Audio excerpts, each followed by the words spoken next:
gentlemen and ladies and gents, we're going to take a little bit of a journey, and I hope you guys are willing to take this journey with me. Waiting for a girl like me? Just kidding. All right, ladies and gentlemen, uh, we have some things we need to talk about. Ladies and gentlemen, when we get foreigners into our country who've gone on a long journey and then they end up going to Chicago, well, that's who we're going to be playing today. I said Journey, sorry, this is Foreigner. But anyway, Foreigner, Journey, Chicago, in excess, we got a ton of people. Over 500 songs I done set up here and selected. I just will take me time to add more, but that's what we're gonna be doing from now on. Um, we gotta have a conversation about expectations.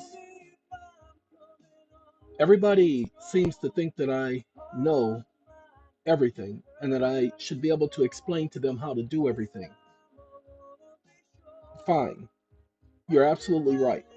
I know everything. I know how the universe was formed. I know how God put a foundation in the center of the earth. So if he had questioned me like he questioned Job, I would have been able to stand up there and answer every single one of his questions with no problem and then gotten destroyed. That's right.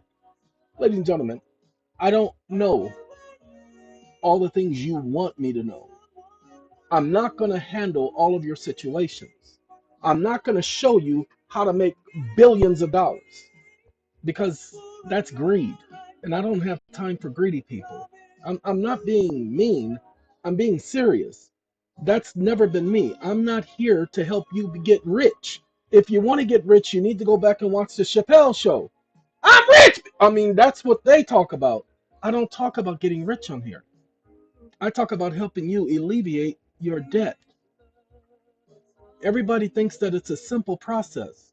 Ladies and gentlemen, when I said I got rid of the bad debt on 16 people's credit reports, that took me time. I didn't charge them for it, but it took a lot of my time. Back and forth, back and forth, back and forth. But the problem is, I'm tenacious. I don't give up. I hear a lot of you wanting to give up, and I don't understand it. I don't have the concept in my head of giving up. I got to the point when my best friend died in 1990, May 10th, 1990. My best friend died in a car accident. And I wanted to give up at that time. I even had the thought of taking my car and driving it off an on ramp, an overpass on Figueroa and 118th Street, driving it off that overpass right onto the freeway. That's what I thought about, only for a split second. And then I realized, wait a minute, if I did that, I'd be hurting several other people and putting their families through what I'm going through. Why would I do something like that? And that's how quickly the thought went out of my head. I don't give up. I mean, technically, for 10 years, I didn't care about nothing and nobody. And man, because my best friend, Kevin Randolph Menifee, that young man was unique. I have never met anybody else like him. No one has even come close. His personality, his humor, he was corny. Okay, I'm just going to let you know he was corny. And like I said, when, what's his name? Dang it, I can't. Kevin Hart. When he was younger, the younger Kevin Hart, though, before he started trying to be a bodybuilder, he looked like my best friend Kevin. He doesn't look like him now, but he looked like them when he was younger. Uh, it was very difficult for me to watch movies with that young man in it. So, to put it to you in a nutshell, my job is to help people. That's what I do. I told you since I was in the fifth grade. No, actually, it was the fourth grade. My fourth grade teacher, her name was Mrs. Greenland. And no, Greenberg. Sorry, Greenland, like the island. No, Greenberg. And Miss Greenberg asked the whole class, and she got to me and asked, what was my purpose in life? And I simply told her, Rosanna. No, that's not what I told her. I told her to help people. Told her my purpose is to help people. If you guys must understand, For the last month, I've been putting out information to help all of you. Not just a little bit, but a great bit. Why? Because people showed their kindness to me. They donated monies to me so that I could get in a position. I'm not there yet, but I'm almost there. Had the awning, the main awning for the front door. That thing literally is, it's not trash. I just have to reinforce it so that it works. It did work at the beginning, but then I did something, and well, let's just say, meet you all the way. Okay, uh, so now I just have to replace the material. It's an older vehicle, so the material is worn because of direct sunlight. There are so many things a person can do to protect awnings, but awnings are a big business in this country. And if you guys did not understand how big of a business awnings is, just price putting an awning on your patio and see how much that will cost you. If I wanted to have somebody install the awning for me, every single piece that goes to the awning, come and install it, we're looking at over $1,000 just to install a piece of cloth and some metal. But because it's an awning is an industry. Somebody created an industry, and that industry has priced itself the way it's priced itself. I really do hate the way this government and the way the economy and the way people are so greedy. Ladies and gentlemen, that's why we started TTOPP. TTOPP hasn't started yet, but it will be started. Those of you whom we talked to about the child support department, look, I was never able to get the child support department running the way I wanted it to because we couldn't get the right staff. Like I said, Wednesday of this week, not tomorrow, but Wednesday, there'll be a video out letting you guys know where to send the applications because we are bringing in more people. I have people who think that all we need is people to do research. No, we don't. We need individuals to do customer service, answer emails, things like that, and then to help process certain documents. Not just anybody will be brought on. I don't care how qualified you are. Okay? It doesn't work that way with this organization. All right? Just need to let you guys know that really, really, really, really quick. Now, I did have a situation this morning. I received an email from one of our organizations that SAA. I'm not a part of SAA. I'm just a subcontractor, and I just handle the legal matters. But I'm not the owner of SAA. That has been completely turned over to someone else over a year ago. And they received an email from somebody where he decided he was going to tell them he edited the contract and redid it and worded it so that it fit his situation. Whatever. Ladies and gentlemen, you don't get to make our policies for us. You don't get to take our documents and edit it however you want to do it. Do you not understand that there is an arbitration agreement on the website that says no, don't do intelligent things like that? If the person is in default, that's all the arbitrator is going to consider is whether or not they're in default because that's the only matter before the arbitrator. If you want to enforce the contract after that, then you enforce the contract after that. But the arbitrator is only there to determine whether or not there is a default. Why? Because once you have a default, that takes care of your tax credits, that takes care of your charge off, that takes care of everything else. Do you people not understand what you have in front of you? Now, as we told you, the new contracts, and I just completed the editing of the Omega contract. They've gone through all the little typos and all of that stuff. Everything in red, there's going to be a video explaining that. That will probably be done next Wednesday, but there'll be a video explaining exactly that everything in red you have to amend. Okay, the contract automatically makes the agreement with the United States that you already have, where the United States have assumed the role as trustees, made you surety. Well, the contract literally says that you are resigning as surety. You're resigning as the defendant. You're resigning as all of those other characters, those legal fictions that they've created. You're resigning. And the trustee will now assume that role, which was proper because they were the trustee to begin with, the United States. So the document literally makes the United States the trustee of the trust agreement. Do you guys understand that a trust agreement, the trustee doesn't have to agree to be trustee? Oh God, I'm sorry. Whew. Uh, Go and read the information on the website, people. The website, it's centered on trust and securities. And you need to trust me that this is the year of trust. Now, see, what's going to happen is the courts are going to be listening. Well, they're already listening to the videos. Why do you think we're having so many problems with our emails?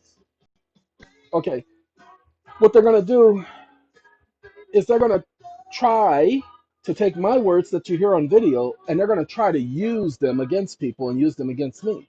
By all means, use my words against me because I'll use your whole system against you.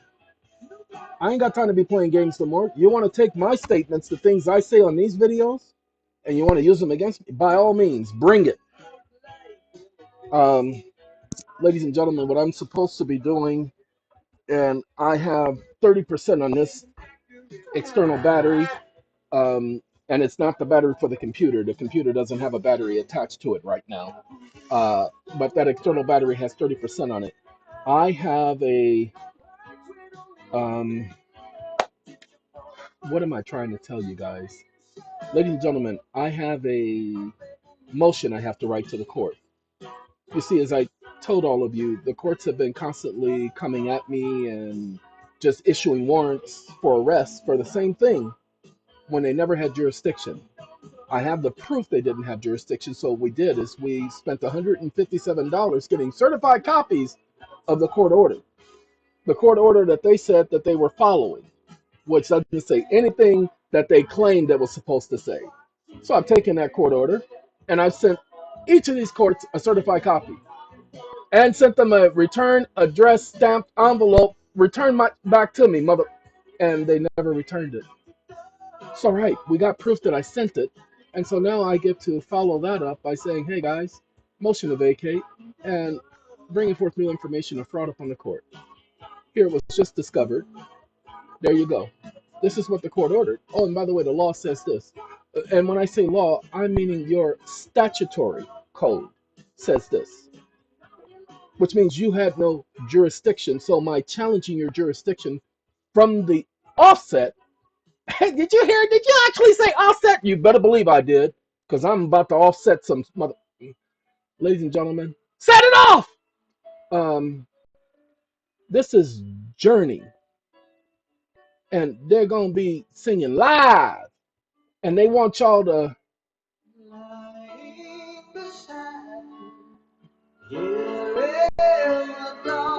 Told you we were gonna be doing the Journey, and eventually Chicago gonna come in here. Okay, all right, ladies and gentlemen, the courts, the ignorance of them is they don't understand me. We're going to do a fraud up on the court, and then I'm going to go into those courts. Now, here's the thing. Because they didn't follow the law, and because they didn't allow me to challenge their jurisdiction from the onset, which was exactly my intent, I told you I was testing their stupid system. Okay? It isn't that I could have done this or I could have done that. I wasn't trying to do this or that. I was saying, prove your mother case, you ignorant, stupid son. Anyway, and they didn't. To this day, they've never proved the case. I've had two juries say, "Oh, that mother, he's guilty. That mother is guiltiest," you know. And in both cases, I remained silent. Both cases. Why? Because I'd already put what I needed to put on the record. They never rebutted a single affidavit. So let's see if I can benefit everybody else with what I'm doing. What's been my plan from day one. Look, people, I don't do anything unless it's a plan. Do you guys not understand that from the very beginning in 2012, when I came up with the name, the Securities Investment Trust Commission, that it was all about getting credit for your charge-offs, write-offs, discharges, because we knew about discharging debt. Everybody and their grandmother knew that the debt was supposed to be discharged dollar for dollar, but you don't realize that the discharge dollar for dollar is the write-offs. That's why it tells you that a write-off, a refundable credit, is a discharge dollar for dollar. And Once you discharge it dollar for dollar, you get to receive a refund at the same rate, dollar for dollar. I keep trying to tell people I am not just sitting up here trying stuff. I have planned this all out. I wasn't sitting in a cell looking at the ceiling or having nonsense conversations. Everybody who was ever in a facility with me will tell you there are two things I did. I went over law, wrote motions, same thing, and I played dominoes. Okay, and in Puerto Rico, sorry, I have to laugh because I was devastating on those tables in Puerto Rico, in California, and in the wonderful state of Arizona. Okay, as I would tell them all the time, I laid this. In other words, I manipulate people, have them playing what I wanted them to play. I would be able to tell them what was in their hand. I had to stop playing because people started getting upset, started getting angry, started wanting to fight because I was kicking their anuses. I wouldn't bet. They would bet with each other. I'd let them. But when it would get to the point to where you betting on my game, mm-mm, can't play because I don't gamble. I have principles, ladies and gentlemen. I know a lot of you will judge me. You'll judge me right. You'll judge me wrong. You judge me up. You judge me down. Knock yourselves out. You know what? I don't mind being judged by any of you. You see, because I love the fact that you all still don't understand. Let's do this. Now, you guys know about Jack and Diane, okay? Hey, John Mellencamp, could you let them know about? Oh yeah, life goes on. Okay, ladies and gentlemen, this is where we left off the last time. Is this right here? But I need you guys to understand something.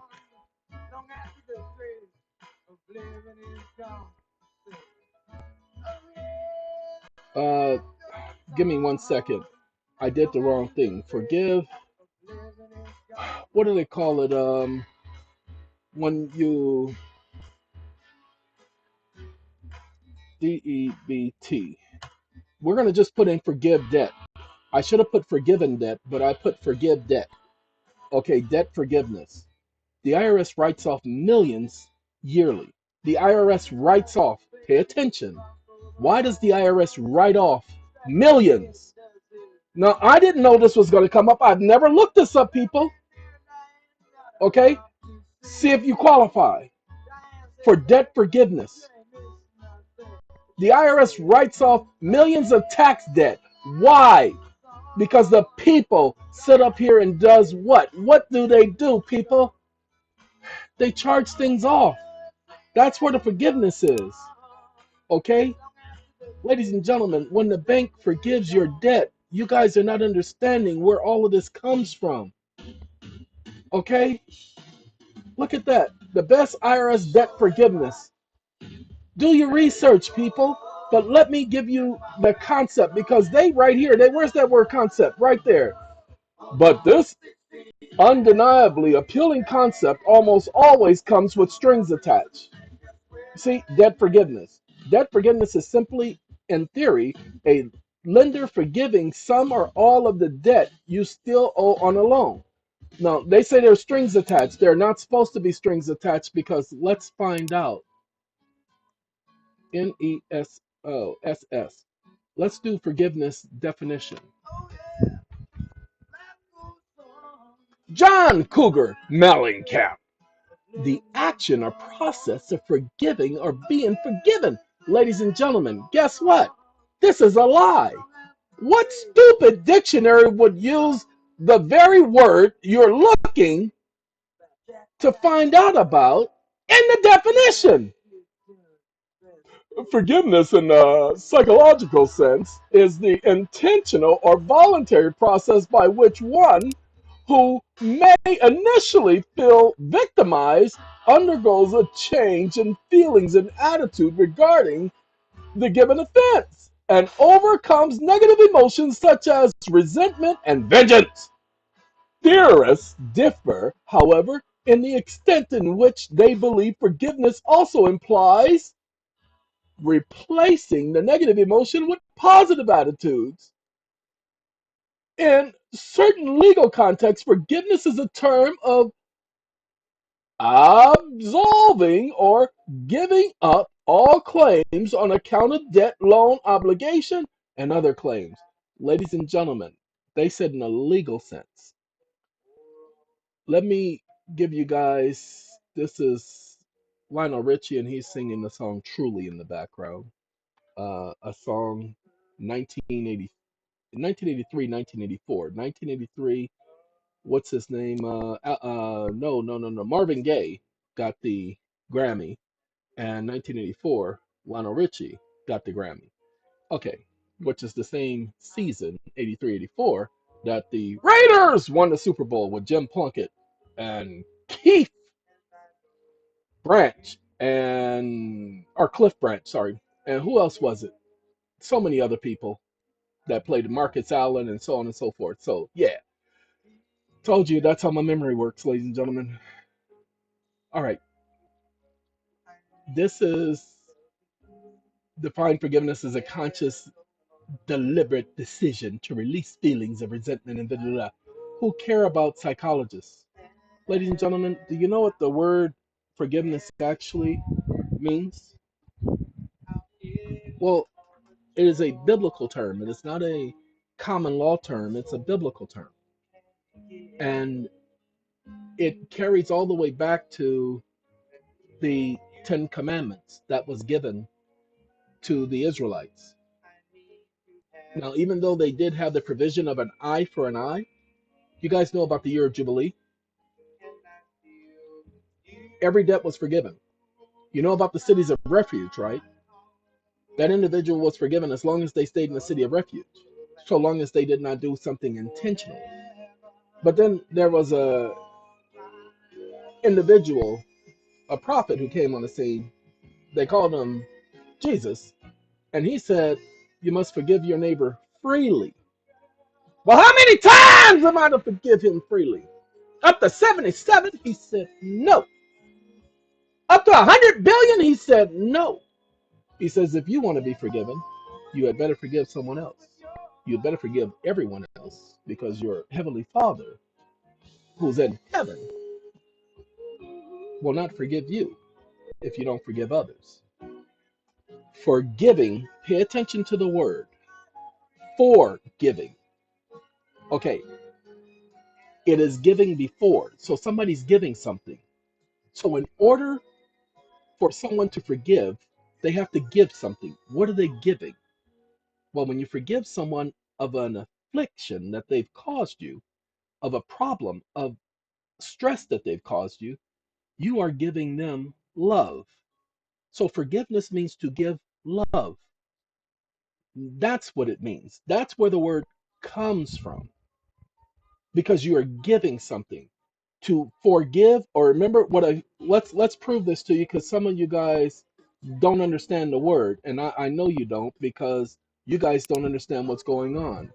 Well, watch this. We're going to do four.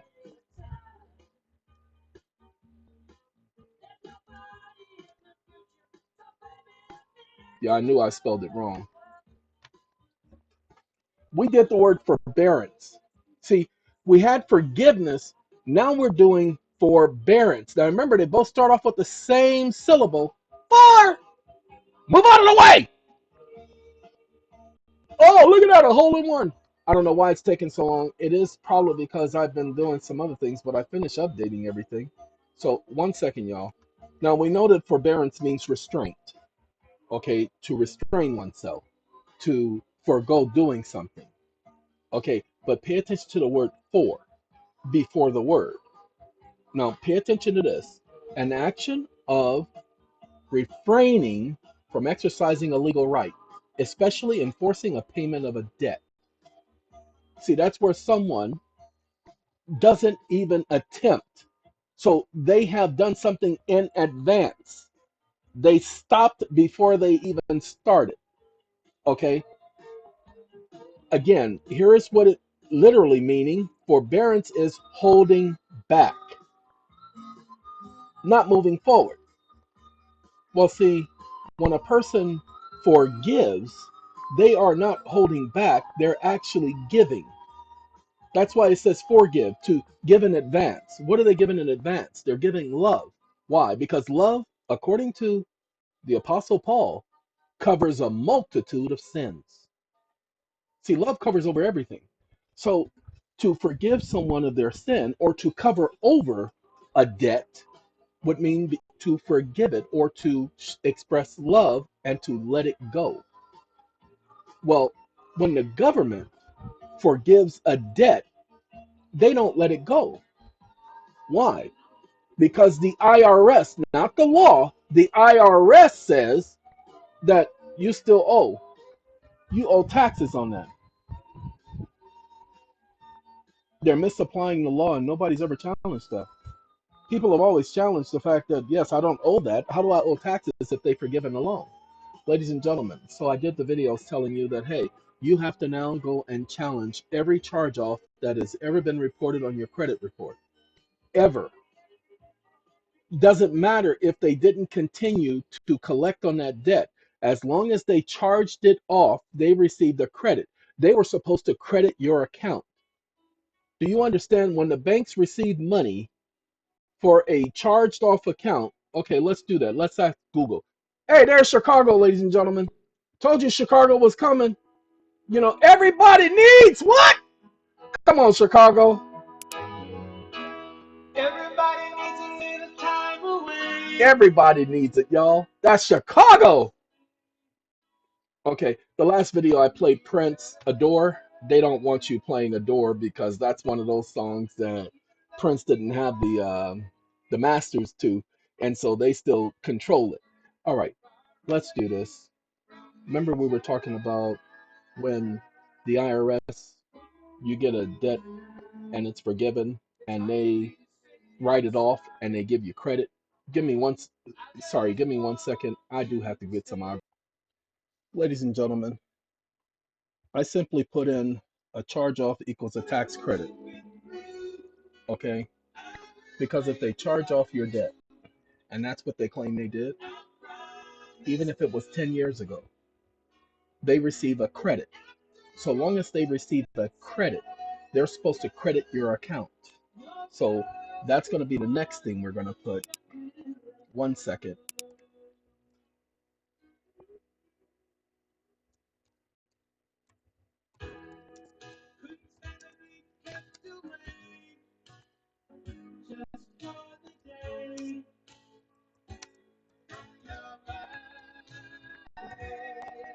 I put in a credit to a charge off account. And I hate it when it only starts typing after. Okay, a credit to a charge off account. Credit card account charged off. Credit account charge off, no. Credit report charge off account, no. Account charge off on the credit report, nope, don't want that. I want this right here.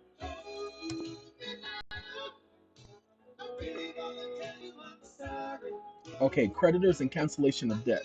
Finance, Zax! Finance.zax.com. A charge off is an accounting entry that lenders use to write off bad debt.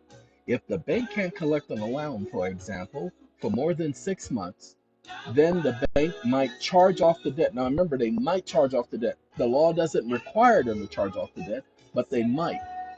Business tax deductions and write-off. This is a CPA, but we're not asking about that. I didn't ask about a write-off. I said charge-off. But according to this, a write-off and a charge-off are equal, ladies and gentlemen. Okay, sorry. That should not have happened. My screen dimmed, and it should not have dimmed. Oh, I see why. Because of that. That's why it dimmed. Okay. Are there any tax write-offs for nobody wants to know about no tax write-off. I didn't ask about a tax write-off. Nope. 23 ridiculous tax loopholes. Hey, hey, why do we not credit cash on prepaid expense account? Why do we not credit cash in prepaid expense accounts? I don't know the answer to that question, but that would be interesting if I had anything associated with that. I'm interested in this, though, ladies and gentlemen, and it opens up a new window. Why? I don't know. That doesn't make any sense that it would open up a new window. Okay, dentist tax deduction, tax credit archive. Whoa! Well, look at that. This year, 75,000 was released to support the event.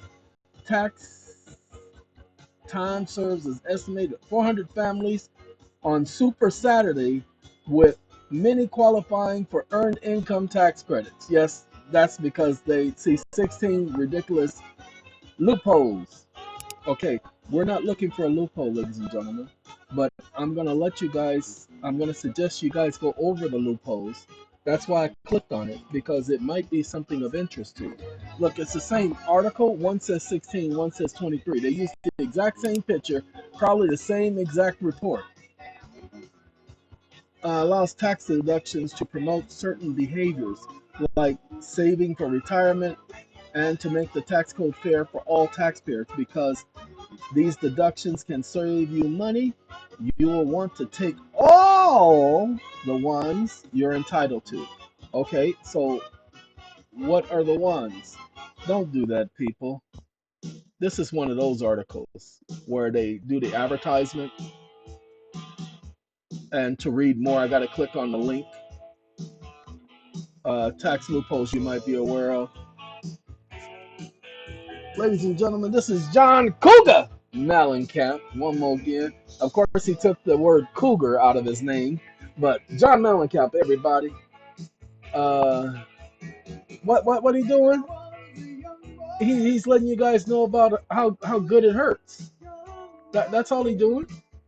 Okay, take advantage of 15 commonly missed tax deductions. See, this says deductions. We don't care about deductions. Deduction doesn't get you a refund. Now, you guys can go over this, but this is one of those articles where I'd have to continue to click on this and click on that. What can I write off on my taxes? See, now that's a write-off. That's not a deduction. Write-offs and deductions are completely different. God, sorry.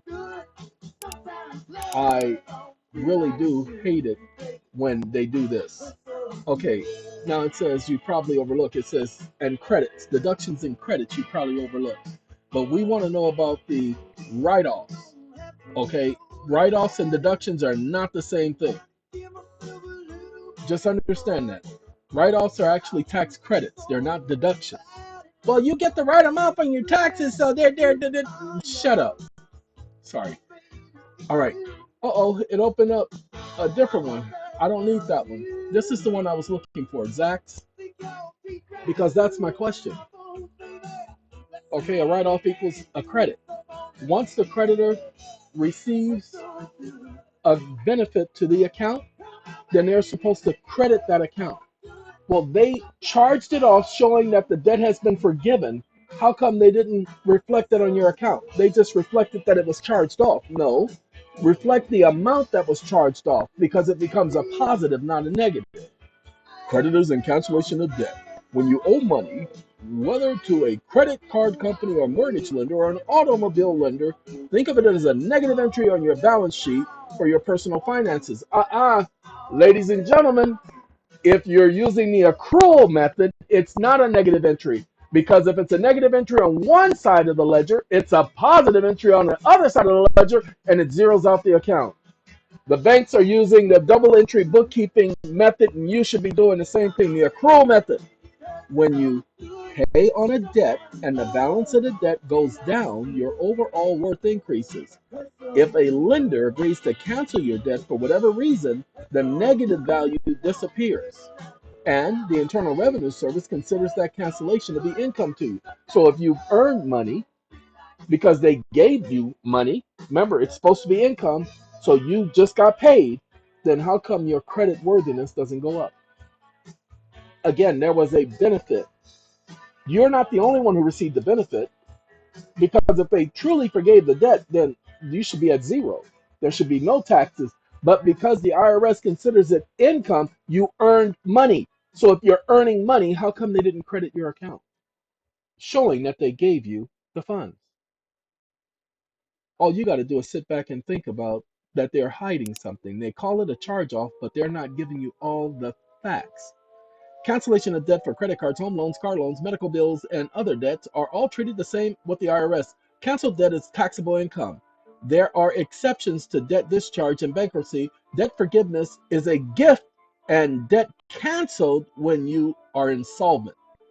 Debt forgiven as a gift. Hold on. Debt forgiven as a gift. Yes, somebody's giving you something. A gift is someone giving you something.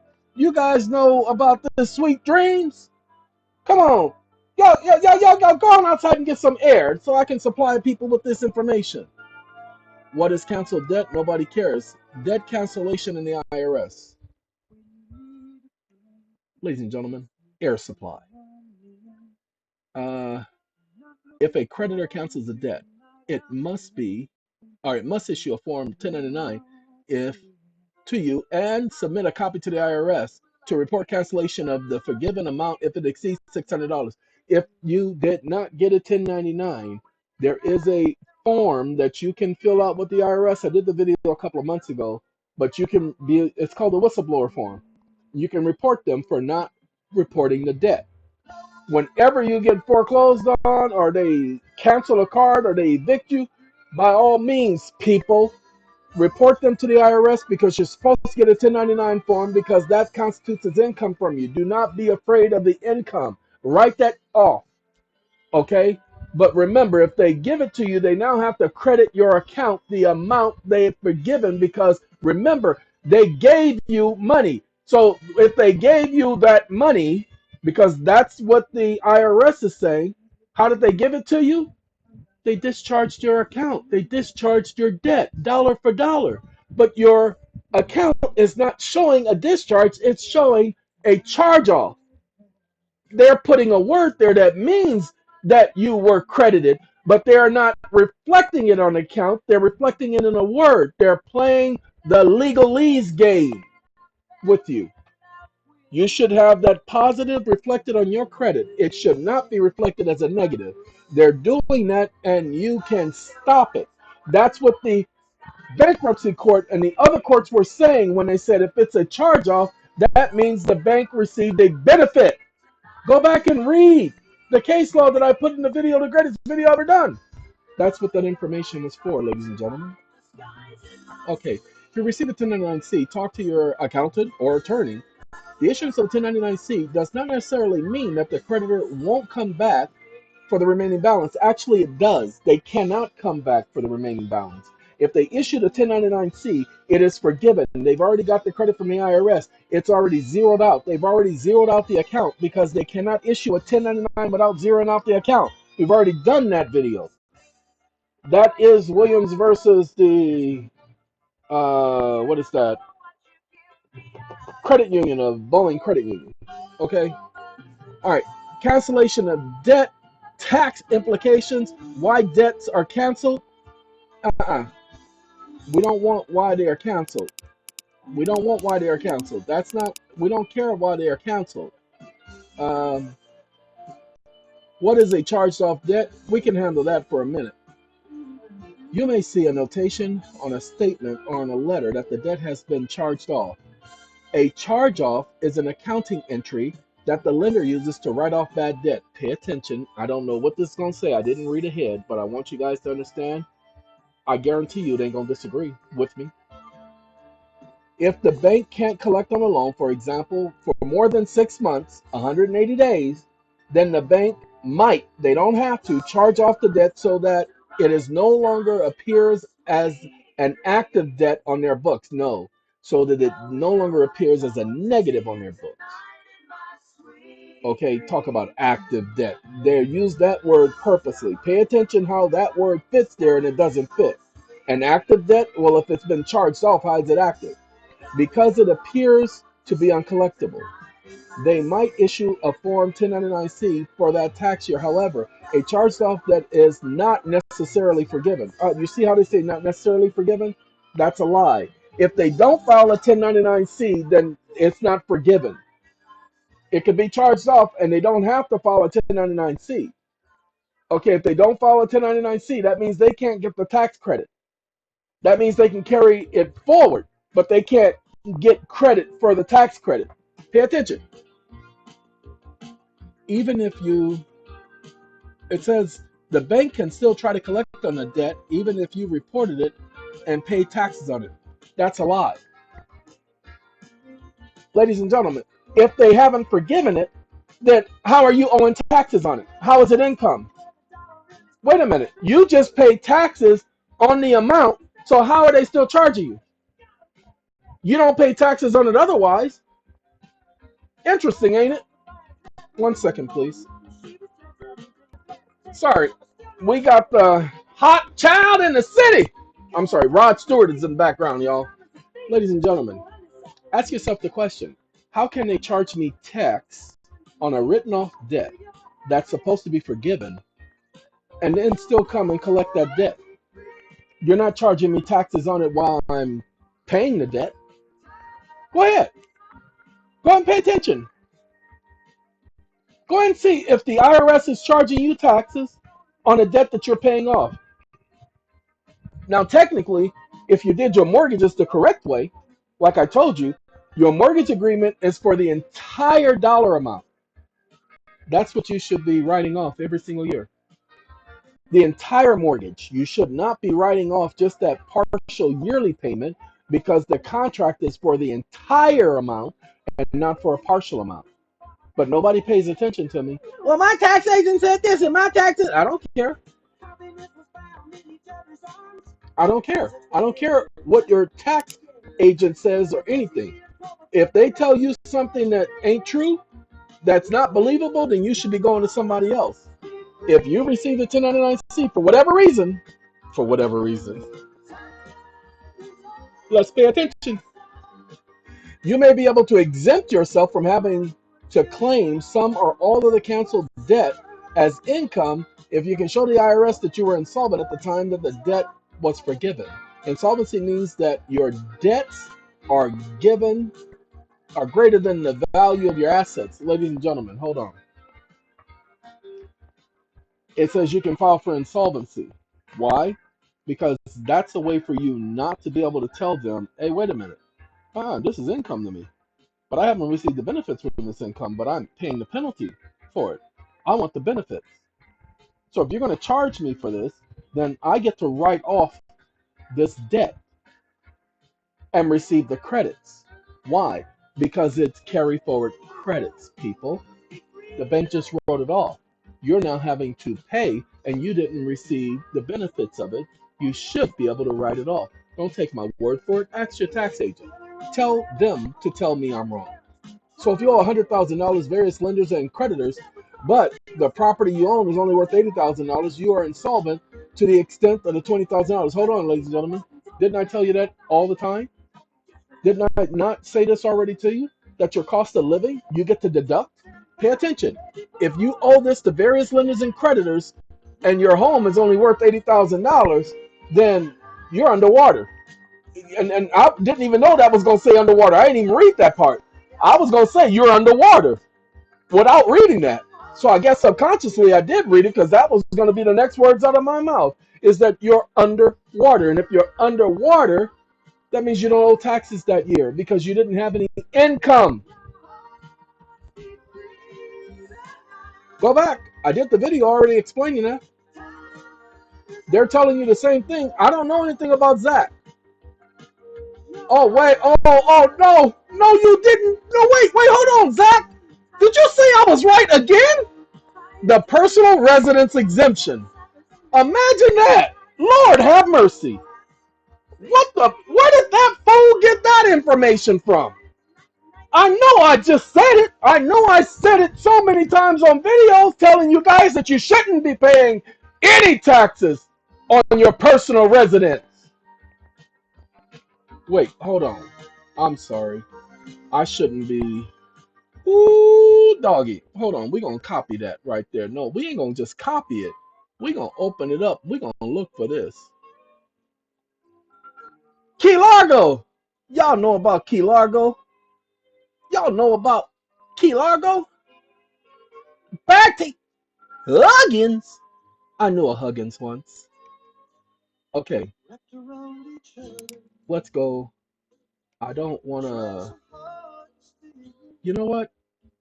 This is it opened up in the next window, so that's okay. I can live with that. But ladies and gentlemen, another type of debt cancellation that is not taxable income is canceled debt related to principal residence, such as a home mortgage. Debt cancellation on a mortgage might come up if you sell your house in a short sale for less than what you owe on it, or if the lender forecloses on the home. As explained above, the difference between what you own and the house sold is called deficiency balance. If that deficiency balance, or excuse me, if there is a deficiency balance, the lender may issue a Form 1099-C for the amount. Ladies and gentlemen, I want you to understand, I know better. If the debt cancellation on a house occurs prior to January 1st, 2018, or if you entered into a written agreement prior to that same date for debt cancellation, the house is your principal residence, the canceled debt is not taxable income.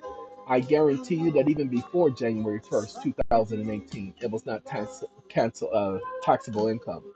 Any cancellation or agreement canceled debt for home after that, however, can still be considered taxable income unless they fall under one of the exemptions or exceptions for insolvency, bankruptcy, discharge, or a gift. Ladies and gentlemen, you cannot be taxed on your primary residence. They know this as well. So I guarantee you that those are not the only exceptions. Okay? Taxing canceled debt income, no. Cancellation of debt, Form 982. And submit it with your tax return. This form reports to the IRS that you qualify for one of the exclusions. No, I wouldn't. I wouldn't even qualify for one of the exclusions. I'd be writing that stuff off. Okay, I'd be writing that stuff off. Split second. Okay, that's what we're gonna do there. I want principal residence exemption. I'm interested in principal residence exemption. I'm not interested in it for the IRS. Pay attention, ladies and gentlemen. Principal resident exemption is that's a unique legalese term. Okay? That is a legalese term. It has nothing to do with taxes. I don't want to deal with income from the sale of the home. I don't want to deal with tax exemption. Utility users tax exemption application. Anybody got utilities that they pay for? Torrance, California. Utility users, it's a usury tax, people, but not on your principal residence. What is a personal residence? The exemption only applies to the home you live in. That's a personal residence. See, they're not going into the detail to explain. That's why I picked up the phrase. Look at this. Told you it's a legal term. Principal residence exemption, PRE. Okay? It's a legal term. The usage tax applies to private property that's being utilized for commerce. Personal residence exemption, Michigan. Every single state has the exemption. I'm sorry, I shouldn't be so excited. You know why I'm so excited? Because I told you I was right. I was right, I was right, I was right. I was right. I told you, Michigan's form is 2856. Guidelines for the Michigan principal resident. Ladies and gentlemen, this is a common law right. So what? They created a statute. You don't have to comply with the stupid statute, but you do have to fill out the stupid form because they are working under the law of presumption. They are presuming that your residence is used for profit. See? Residential exemption. Boston.gov. Every state has it, people. See, capital gains tax on the sale of your primary residence. You cannot have capital gains on the sale of your primary residence. That's your home. Can you perform a 1031 exchange on a primary residence? states that a primary personal residence can be exempt from capital gains tax through the 1031 exchange if the investor is both has both owned the property for at least 5 years and lived in it for 2 out of those 5 years. This is a fairly technical concept. Ladies and gentlemen, they cannot charge you taxes on your primary residence ever, unless you agree to it. Okay? Primary residence, personal residence. Look at that. Personal residence, irrevocable trust, or QPRT. I have no idea who this is. This HHCPA. HACPA. Told you, it's the year of the trust. Put it in the trust, mother. I'm sorry, you guys. All of your property should be placed in a trust. Please understand, we put all the information up on our website. It is there for you to utilize. Okay? But as we told you, when it comes to your paying taxes, you all are misunderstanding what taxes are for. We already showed you about how the courts charge you a tax. I was going over a document earlier today, and it literally talked about the payments to the court, how it is a tax by the court. Those fees are a tax. They're taxing you for using the service. Okay? So there are a lot of things you cannot be taxed on. Y'all need to start doing y'all's research. Y'all's hear me? Okay. Personal residence, irrevocable trust, or QPRT. Trust Estate Tax IRS. Do you remember the old commercials about V8 juice where the man and woman would hit him or herself in the head saying, "What was I thinking? I could have had a V8." Well, you could have had a trust. Okay? Ladies and gentlemen, you don't have to go with this organization to set up a trust. We put the information right there on our site. But I would say read the information.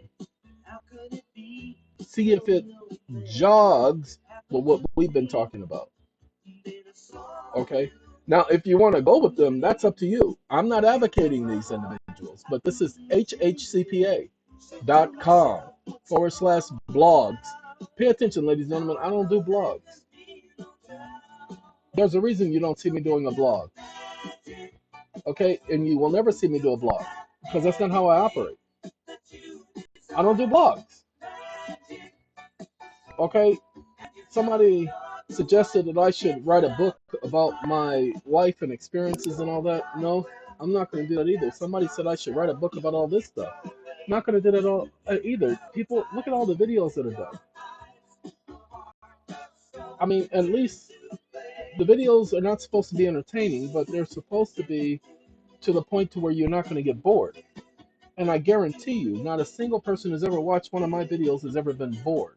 The only way you can get bored is if you're disinterested in the information. But even if you're disinterested in the information, do you know that if you were with America, you could do magic? I'm sorry. Ladies and gentlemen, America, and you can do magic. Okay. Um, Many of you simply are not getting everything, and I can't help that. But what I can tell you is if you pay attention to these videos, I think that you would definitely be able to take care of some things. Ladies and gentlemen, a principal residence exemption exempts a residence from tax levied by local school district from school operating purposes up to 18 meals. I hope that that's either miles. And this is called the General Property Tax Act.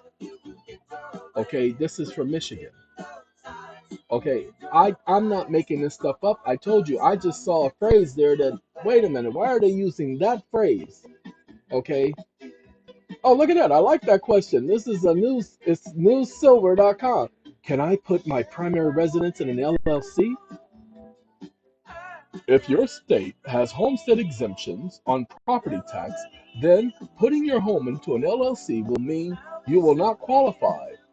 At present, the primary residence exemption is $250,000 for an individual and $500,000 for a married couple following joint delay.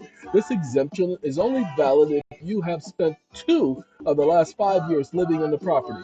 Ladies and gentlemen, because if you're not living in a property, then it is not your primary residence. Okay? That's how that works. Secondly, that's why you place it in a trust. Now, if you want to place it in an LLC and then place the LLC in a trust, then by all means, then you have double protection.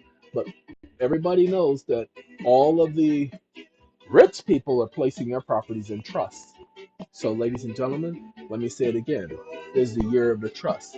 So let's do this. Then we're going to go SATCOMM and .com. I just realized that satcomcom,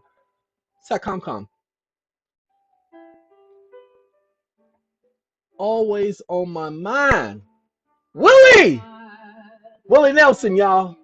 Y'all know Willie Nelson, the one who I mistakenly was told he had expired and he did not expire. Willie Nelson, everybody, the great Willie Nelson.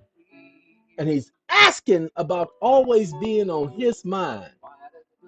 Oh, I'm sorry. I did SATCOM. I didn't do 911. I'm sorry. There is a SATCOM. It's reserved. They're not using it. It's reserved. We would have used it, but it was already taken. So, oh well. We can deal with 911, ladies and gentlemen, because 911 is another one of our companies. It's on my mind. You are always on my mind. See? Willie Nelson, everybody. Talking about being on minds. Ladies and gentlemen, get off of minds, okay? We're going to click on Start Your Own Project. Ladies and gentlemen, we're going to click on Start Your Own Project. You want to create your own trust? Start your own project. Ladies and gentlemen, although this page is going to talk about trust and securities, creating and forming a trust agreement is not difficult. However, we will not attempt to give anyone the full education on trust agreements. However, we will provide you with the basic tools for doing such for yourself. Okay, ladies and gentlemen, click on the links. The links don't take you to our site. Hold on, let me see. I think this might take you to our site. Oh my. See? Uh-oh, it's not found.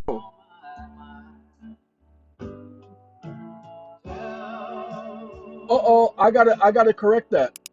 I'll correct that. That ain't supposed to be there. I will correct that. I know what link that's supposed to be. Ain't no way in the world. Oh, I know what it is. Hold on. Whew. I know exactly what the problem is with that link. That link is a good link. It's to a reputable place. Creation is only the beginning. So we're going to click here. See where this one takes us. This one's actually going to take us to how to create a pure trust contract. It's a PDF. That's where it's taking us to. It's on the SATCOM website. Do you understand? So one of the links didn't work. I apologize. Okay, I do apologize. So y'all have to excuse me. I've been doing a whole lot of stuff lately, and I did not. I put in the link, but I didn't check the link. You know what I'm saying? Okay, let me see. We're gonna, like I said, Pure Trust Contract User Manual. Okay, it's on the site. You can go ahead and download it. It's free. Doesn't cost you a dime. You ain't got to sign up. You ain't got to become a member or nothing. See how to activate a Pure Trust and banking and all of that. It tells you how to do everything. Everything. Okay. It's just our contracts, our trust agreements, and they're called trust agreements, ladies and gentlemen. There are agreements. There are contracts. Oh, hey, turn your love around. My boy George Benson, my fellow Jehovah's Witness George Benson, still kicking it, y'all. But George Benson, I was supposed to get more of his stuff, more of his music, and I am go to artists. I'm so upset that Give Me the Night. I'm so upset that I did not get other songs by George Benson, but I'm so glad that while I'm doing this video, I'm listening to him and remembering. Okay, you see this part right here? Tick, tick, tick, tick, tick, tick, tick. RTF. This is the link. Watch this. Copy. Enter. Used to be the talk of the town. Oh, you get that's my turn your love around. Now he's gonna be talking about Broadway, y'all, because y'all know about on Broadway, don't y'all? One of the best songs by this man.